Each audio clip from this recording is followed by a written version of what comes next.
Hello everyone. आप सब कैसे हैं? मैं उम्मीद करता हूं कि बहुत अच्छे होंगे और अपनी पढ़ाई को बहुत अच्छे से कर रहे होंगे। मैं आकाश कुमार बढ़ाना आईसीटी वर्चुअल क्लासरूम में आपका बहुत बहुत स्वागत करता हूं। जैसे आपको पता है मेरे प्यारे बच्चों, 9th क्लास है हमारी और भारतीय अर्थव्यवस्था की जो बुक है उसको हम देख रहे हैं और चैप्टर नंबर 2 चल रहा था, निर्धनता एक चुनौती।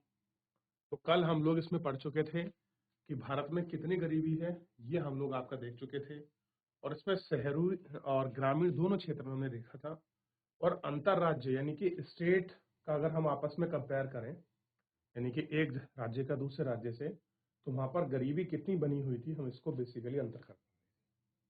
और ये अंतर था कैसे, इसके बहुत अच्छे रूप में हमने अंतर करने की कोशिश की, उसको देखा और जानने का प्रयास भी किया कि आखिर में ये डिफरेंसेस किस प्रकार आपके बने हुए थे। ठीक है, ताकि हम उन सारे अंतर को बहुत अच्छे से कर सकें, बहुत अंतराल से उनसे उनको आपका देख सकें, इन सभी पर हम लोग आपका बात कर रहे थे। तो इतना जो है देख लिए थे हम इसमें। अब चलिए थोड़ा सा आगे बढ़ते हैं और इसमें आगे बढ़ने के साथ कल मैंने आपसे कहा था कि अगर आप ओवरऑल भारत में गरीबी देखें, पॉवर्टी देखें, तो मैंने बताया 21.9 है, लगभग 22% लोग गरीब हैं। सोचकर देखिए कि ये 2011 की जनगणना है, शायद अब 2023-24 का आएगा या 24-25 का आएगा डाटा। तो 24-25 में या 23-24 में हमको क्लियर हो जाएगा कि आखिरकार अब कितनी गरीबी निकली है। क्लियर है? शायद ये नंबर जिसे हम कह रहे हैं 21.9, ये नंबर आपका 16 के आसपास या फिर जो आपके 15 के आसपास ना पहुंचे। यानी कि अगर भारत में 100 लोग हैं तो लगभग उनमें से 22 लोग गरीब हैं। ये कहने का मतलब है परसेंटेज के रूप में। इतना तो आपको क्लियर हो गया होगा ना? ठीक, देख लिया। अब चलिए, अब यहाँ स्टेट वाइज दिखा है, तो ये ऐसे स्टेट हैं जिनमें सबसे ज्यादा गरीबी बनी हुई है। इन राज्यों को मैंने कहा था एक बार देख लेना, जैसे बिहार, उड़ीसा, असम, मध्य प्रदेश और उत्तर प्रदेश, ये टॉप 5 स्टेट है। ठीक है, मैंने कहा आप इनको देखिएगा। क्लियर है? तो आपको दिखाई दिया बिहार, उड़ीसा, ये सारी जगह आपको दिखाई दी। अब ये देखने के बाद थोड़ा सा अगर मैं यहाँ आपको नजर दौड़ाऊं, तो भारत के 5 राज्य ऐसे भी हैं जिनमें गरीबी बड़ी कम है। क्लियर है? उसमें सबसे पहले आपको ध्यान रखना है केरल, हिमाचल, पंजाब, आंध्र प्रदेश, दिल्ली। और केरल के को अगर आप देखोगे तो बच्चों, केरल चाहे शिक्षा हो, चाहे स्वास्थ्य हो, चाहे पर कैपिटल इनकम में थोड़ा सा पीछे है भले ही, और बहुत सारी चीजों में जो है समानता, इक्वलिटी, डेवलपमेंट में और लिटरेसी में कोई केरल को टक्कर नहीं दे सकता। केरल में फिलहाल आपका 7.1, कितना 7.1% आपका गरीबी आपको देखने के लिए मिलेगी।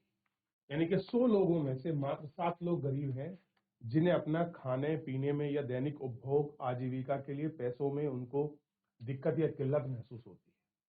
बाकी और लोगों का जीवन बड़ा सुखमय है और वहां का किसान भी आपका समृद्ध है। ऐसी ही स्थिति है आपका हिमाचल की। हिमाचल में भी अगर आप गरीबी देखोगे तो तुलनात्मक रूप से कम है, यहाँ लगभग 8% है। पंजाब 8.3 यानी कि लगभग 8% है। पंजाब में आप जानते हैं कि पंजाब और हरियाणा एग्रीकल्चर में पूरे भारत में सबसे अच्छा इनका प्रोडक्शन है। गेहूं, चावल में एक इनका रिकॉर्ड तोड़ अमूलचूल आपका परिवर्तन है और आप इसको टक्कर दे सकते हैं और देख सकते हैं कितना बढ़िया इनका हिसाब है और कैसे ये आज तक इतनी बड़ी मात्रा में करके आए।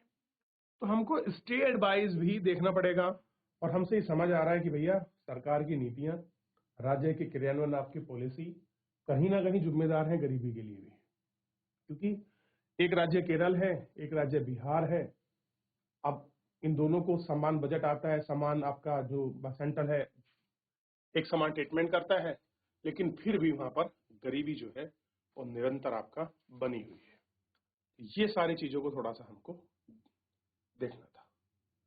अब थोड़ा सा आगे बात करते हैं कि अब सब अफ्रीका में निर्धनता में 2005 में 51% से घटकर 2018 में 42% हो गई है। अब देखिए, अगर आप सहारा अफ्रीका देखोगे, सहारा अफ्रीका का वो क्षेत्र जहां पर सारा फैला हुआ है, सारा रेगिस्तान, क्लियर है, माली वगैरह, मोटोनी वगैरह, अगर आप इस पर हमको देखोगे, यहाँ की बात करो तो यह 2005 में कितना था, 51% लोग आपका गरीब थे। सोच के देखिए कि अफ्रीका की पॉपुलेशन है पूरी 100%, 100 में से सोचिए 51% लोग ऐसे थे जिन्हें खाने की दिक्कत थी, जिनके पास अपना पर्याप्त भोजन नहीं था।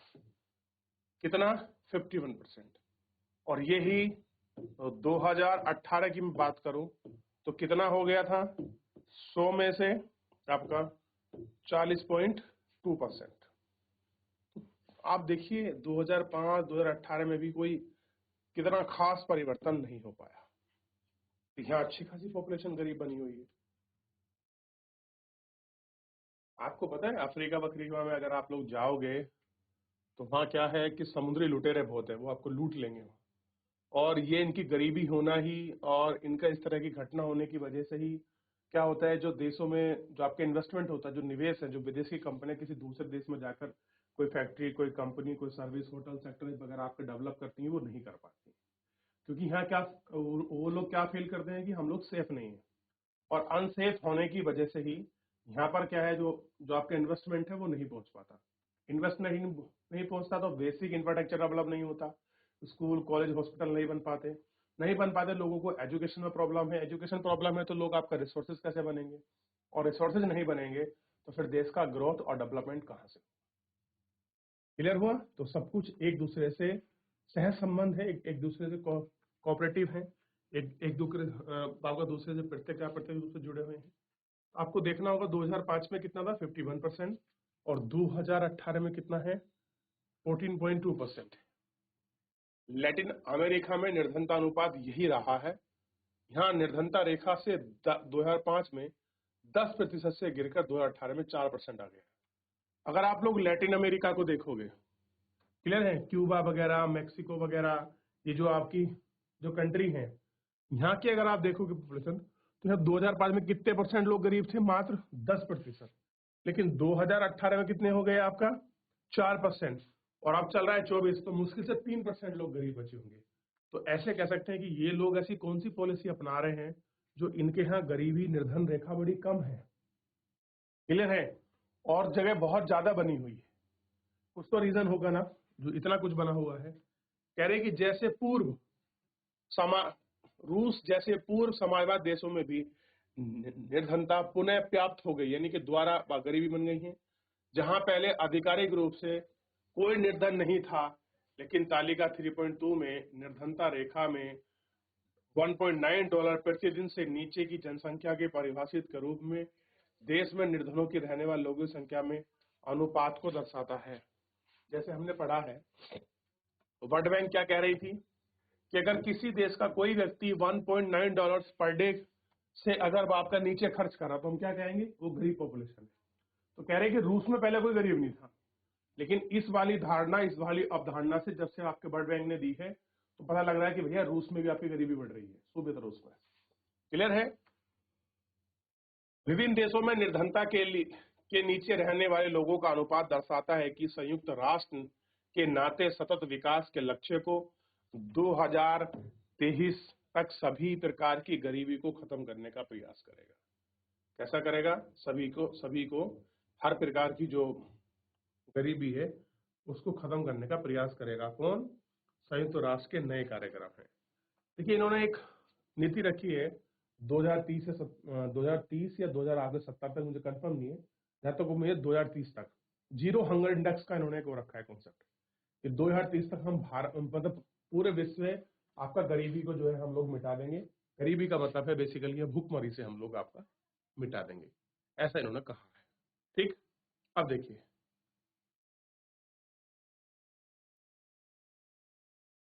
अब जो आपका वर्ल्ड बैंक ने एक इंडेक्स जारी की, मतलब एक अपना सूची दी थी, बेंचमार्क दिया था कि अगर कोई देश के व्यक्ति $1.9 से कम जो है अपना खर्च करते हैं तो वो गरीबी रेखा के अंदर आएंगे।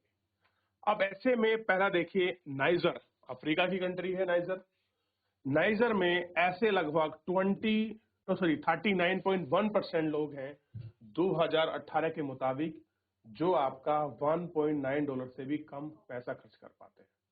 तो आप इसको लगभग 39% मान लीजिए, 40 मान लीजिए, ठीक है। तो 39% पॉपुलेशन ऐसी है जो $1.9 से कम खर्चा करती है। सोच के देखिए कि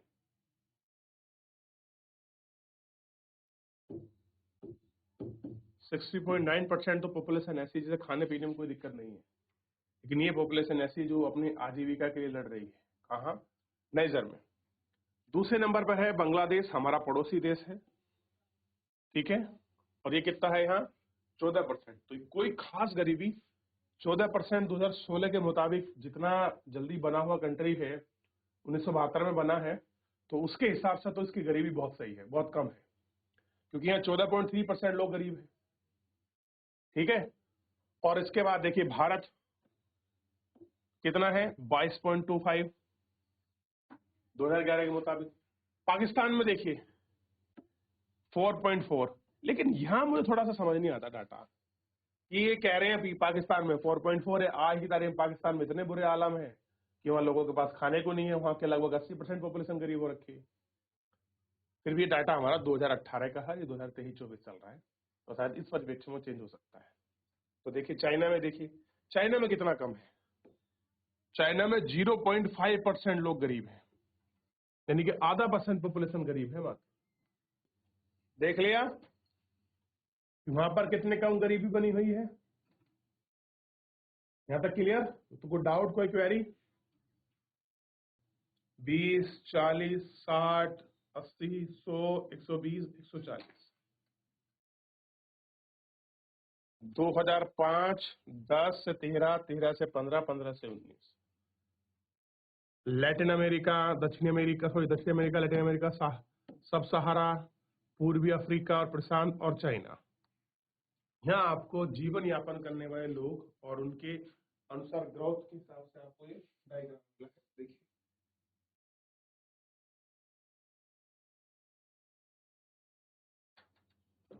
ठीक, तो आप देखेंगे किस तरीके से पूरे वर्ल्ड में जो है गरीबी बनी हुई है।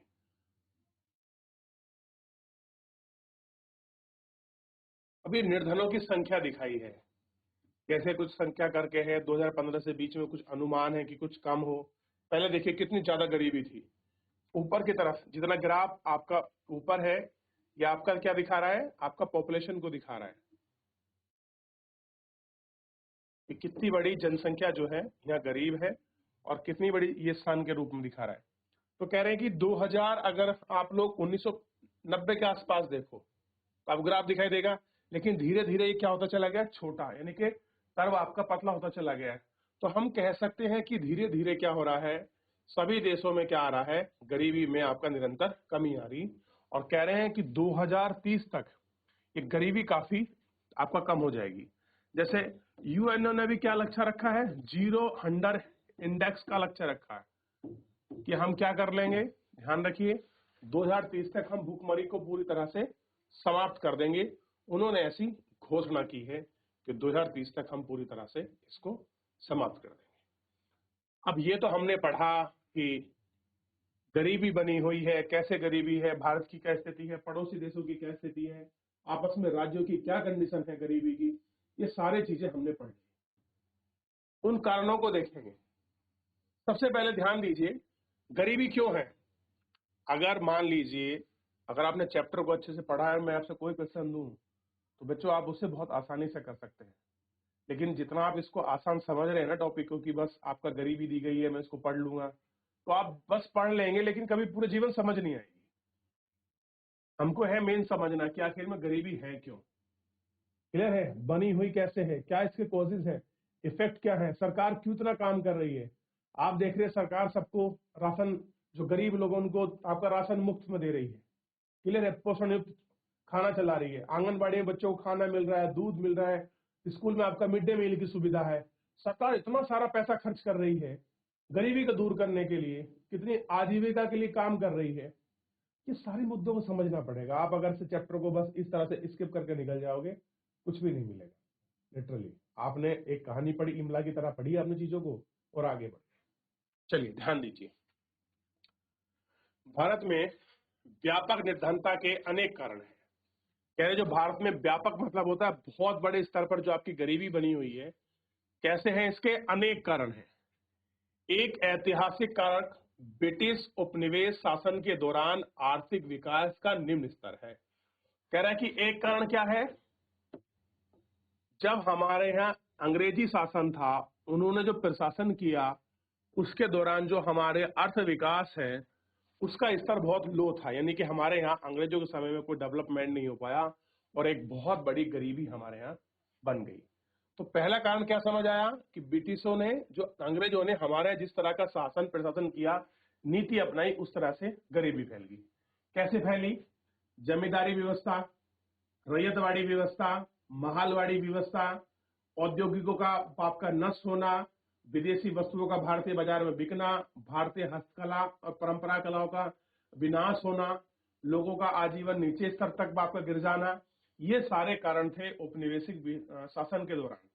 ये समझाया था मैंने आपको, क्लियर है? तो ये सारी चीजों की वजह से हमारे यहाँ गरीबी बनी हुई है। तो एक कारण तो दिखा दिया कि भैया हमारी जड़ ही खराब है, तो हमारे पत्ते कहां से अच्छे आएंगे, क्योंकि जब औपनिवेशिक शासन के दौरान ही हमारे आर्थिक विकास नहीं हुआ तो अब ये डेवलपमेंट इस वजह से पिछड़ा हुआ है। एक कारण है। उसमें क्या था कि औपनिवेशिक सरकार की नीतियों ने जो हमारे यहाँ पारंपरिक हस्तशिल्प कला को नष्ट कर दिया था। आप देखते थे हमारे यहाँ जो मूर्ति बनती थी, जो हम कुटीर उद्योग में कुछ चीजें बनाते थे, तांबे की, पीतल की, इस तरह की, और रेशमी कपड़े बुनते थे, उनका विश्व बाजार में बड़ी डिमांड थी। उन सबको अंग्रेजों ने नष्ट कर दिया था और अपने कपड़े बेचने लगे, आप जानते हैं। जैसे यही बात बता रहा है कि वस्त्र उद्योगों के विकास को हतोत्साहित किया। हतोत्साहित का मतलब होता है उसको निगेटिव के में पहुंचाना। विकास की धीमी दर 1980 दशक तक जारी रही। कह रहे आजाद भले ही हम लोग 1947 में हो गए थे, लेकिन आप देखिए 1947 से लेकर 1980 के बीच जो हमारी ग्रोथ थी, जो हमारा दर था, हमारी स्पीड जो थी बढ़ने की, वो बहुत स्लो थी। कैसी थी? बहुत स्लो थी, क्योंकि हमारा इतिहास बहुत पिछड़ा हुआ था। आप सोच के देखिए, हमारे पास खाने के लिए नहीं है, हम अनाज चाइना से, मतलब रूस से मंगा रहे हैं और आपका यूएस से मंगा रहे हैं। अब निर्भरता नहीं थी हमारे पास, बंजर लैंड थी हमारे पास, लेकिन आज देखिए हमने कितना डेवलपमेंट कर लिया है। ठीक, तो एक कारण तो ये हुआ। और कह रहे हैं कि इसका परिमाण स्वरूप इन सब का रिजल्ट क्या हुआ कि रोजगार के अवसर घटे। यानी कि जिन लोगों को रोजगार मिलना चाहिए था, नौकरी मिलनी चाहिए थी, वो घट गए। अब रोजगार घट गए तो उनकी आय में वृद्धि नहीं हुई, आय उनकी गिर गई। क्लियर हुआ? और इसके साथ साथ जनसंख्या में उच्च दर से वृद्धि। रोजगार नहीं, पैसा नहीं, लेकिन जनसंख्या लगातार बढ़ रही है। पॉपुलेशन क्या हो रहा है? लगातार बढ़ रही है। ठीक, इन दोनों के में आपका प्रति व्यक्ति आय की समृद्धि दर को बहुत कम कर रहा था, और इसी से क्या हुआ, जो पर कैपिटल इनकम है वो समृद्धि दर कैसी थी? बहुत स्लो रेट से थी। आर्थिक प्रगति को बढ़ावा एवं जनसंख्या नियंत्रण दोनों मोर्चे में असफल रहे। ना ही तो हम जनसंख्या को बढ़ा सके, ना ही हम जनसंख्या को नियंत्रित कर सके। ठीक, तो ये एक हमारे पास है कि हम लोग ना ग्रोथ अच्छा कर सके, ना पॉपुलेशन को कंट्रोल। सिंचाई और हरित क्रांति के प्रयास से कृषि क्षेत्र में रोजगार। अब दूसरा देखिए, जब हमारे यहाँ सिंचाई सुविधा अच्छी हो गई, अब पहले रहट से, कुओं से पानी लगता था, आज हमारे पास बिजली है, ट्वेल है, नहर है, इरिगेशन के बहुत सारे सिस्टम्स हमारे पास डेवलप है। सिंचाई आई तो ग्रीन आपका रेवोल्यूशन हुआ, और प्रसार से कृषि क्षेत्रों में रोजगार के अनेक अवसर आपके सर्जित होने लगे। ठीक, लेकिन इनका प्रभाव भारत के कुछ भागों तक सीमित रहा, कि पूरे में ये आपका हरित क्रांति नहीं फैल पाई। सार्वजनिक और निजी दोनों क्षेत्रों ने कुछ रोजगार उपलब्ध कराए, लेकिन ये रोजगार तलाश करने वाले सभी लोगों के लिए पर्याप्त नहीं थे। जिस तरह से ये काम हो रहा है, ये लोगों के लिए आपका पर्याप्त नहीं है। शहरों में उपयुक्त नौकरी पाने में असफल अनेक लोग रिक्शा चालक, विक्रेता, गृह निर्माण श्रमिक, घरेलू नौकर आदि के रूप में कार्य करने लगे। अनियमित और कम आय के कारण, कैसे हैं, अनियमित और कम आय के कारण ये लोग महंगे मकानों में नहीं बल्कि आ सकते थे।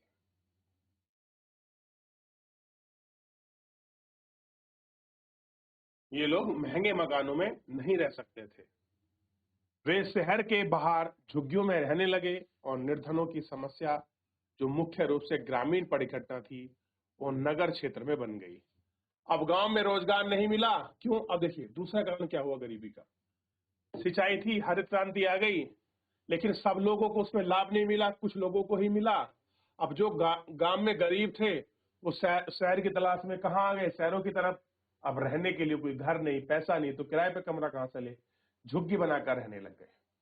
जैसे काम मिलता उसी के अनुरूप वो काम कर रहे थे। अब जो गांव की पॉपुलेशन शहर में आकर झुग्गी बनाकर बस गई थी, तो उसने आपका शहरी निर्धनता को बढ़ा दिया। अब सोच के देखिए, जब कोई पॉपुलेशन आपका किसी जगह आएगी और वहां गरीबों की संख्या बढ़ जाएगी, ऑब्वियस, तो काम पर चीजों पर भार पड़ेगा, तो वहां चीजों पर भार पड़ने लगा, यानी कि गांव की निर्धन संख्या शहरों की तरफ बढ़ रही है। यही कारण है कि आप गांव और शहर दोनों में आपको निर्धनता देखने को मिल रही है। ठीक, एक आपका प्रमुख परिघटना है। कह रहे हैं कि उच्च निर्धनता की दर की एक विशेषता आय असमानता रही है। कह रहे हैं कि उच्च निर्धनता की दर एक विशेषता आय असमानता रही है। इसका एक प्रमुख कारण भूमि और अन्य संसाधनों का असमान वितरण है। कह रहे हैं कि लैंड और जो रिसोर्सेज हैं वो आपका असमान रूप से आपका वितरित है, जिसके कारण गरीबी है। ये तीसरा कॉजेज है। पहला कौन सा? ऐतिहासिक अंग्रेजों का उपनिवेश काल। दूसरा कैसा है? हरित क्रांति की वजह से असमानता। और तीसरा क्या है? भूमि और जो आपका रिसोर्सेज है उनका अनइक्वल आपका डिस्ट्रीब्यूशन। ये आपका तीसरा कारण है। अनेक नीतियों के बावजूद किसी घर या समर्थक ढंग से इस मुद्दे से नहीं निपटा जा सका। ग्रामीण क्षेत्रों में परिसंपत्ति के पुनर्वितरण पर लक्षित भूमि सुधार जैसे प्रमुख नीति पहल ज्यादा राज्यों की सरकार में प्रभावी ढंग से क्रियान्वित नहीं किया गया। चूंकि भारत में भूमि संसाधनों की कमी निर्धनता का एक प्रमुख कारक रही है, इस नीति का उच्च क्रियान्वयन करोड़ों ग्रामीण निर्धनों के जीवन में स्तर था। ठीक, अनेक सामाजिक, सांस्कृतिक और आर्थिक कारक भी निर्धनता के लिए उत्तरदायी रहे। और कह रहे कुछ आपका सोशल, कल्चरल और आपका इकोनॉमिकल फैक्टर ऐसे हैं जो आपका गरीबी को, आपका गरीब रहने के लिए निरंतर आपका बने रहे। अति निर्धनता सहित भागों में लोगों में सामाजिक दायित्व, धार्मिक अनुष्ठान, बहुत सारा पैसा खर्च करते थे। छोटे किसान बीज, उर्वरक, कीटनाशक जैसे आगतों पर खरीदने के लिए धनराशि की जरूरत होती थी। चूंकि निर्धन कठिनाइयों से नहीं बच पाता था, इसलिए वे कर्ज लेते थे और निर्धनता को चलते थे, और भुगतान करने में असमर्थता के कारण वो आपका ग्रस्त हो जाते थे। अतः अत्यधिक ऋणग्रस्त निर्धनता का कारण और परिणाम दोनों थे। क्या बन गए? निर्धनता का परिणाम, और ये दोनों आपके बन गए। उन्मूलन भारत की विकास रणनीति का एक प्रमुख उद्देश्य रहा। अब आपको तीन मेजर प्रॉब्लम पता लग गई कि किस वजह से आपका गरीबी जो है बनी हुई है। तो पहला ब्रिटिश नीति, दूसरा हरित क्रांति के बाद असमानता, तीसरा संसाधन पर रिसोर्स पर ये चीजें बनी हुई, दूसरा सामाजिक और आर्थिक फैक्टर भी आप इसको मान सकते हैं। आप इसे 4 नंबर कर लीजिए। तो मोटे मोटे रूप से हमारे सामने 4 फैक्टर निकल के आए। ठीक, अब गरीबी क्यों है, कैसे, सब कारण देख लिया। अब ये इसको निपटाओगे कैसे, गरीबी को खत्म कैसे करोगे, इसके बारे में कुछ सोच रखा होगा ना सरकार ने, और प्रयास कर रही होगी। आइए हम उन प्रयास को देखते हैं, लेकिन उन प्रयास पे आगे बढ़ने से पहले मेरे प्यारे बच्चों, सबसे पहले आप एक बार कुछ डाउट, कोई क्वेरी है पूछ लीजिए। चलिए थोड़ा सा मैं समझा देता हूं। और आप शेष देख लेना। कह रहे निर्धनता उन्मूलन के उपाय। निर्धनता भारत की विकास रणनीति का प्रमुख क्या रहा है, उद्देश्य रहा है कि भारत में जो आपकी गरीबी है उसको समाप्त करना है, सरकार का उद्देश्य रहा है। वर्तमान निर्धनता निरोधी रणनीति के दो कारक हैं आमतौर पर।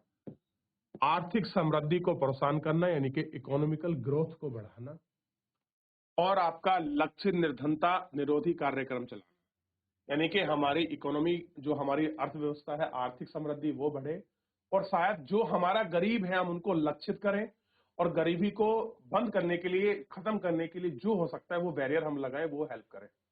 कह रहे हैं कि 1980 के दशक के प्रारंभ में तक 30 सप्ताह में 30 वर्ष की अधिक अवधि के दौरान प्रति व्यक्ति आय में कोई वृद्धि नहीं हुई। निर्धनता में अभी भी अधिक कमी है।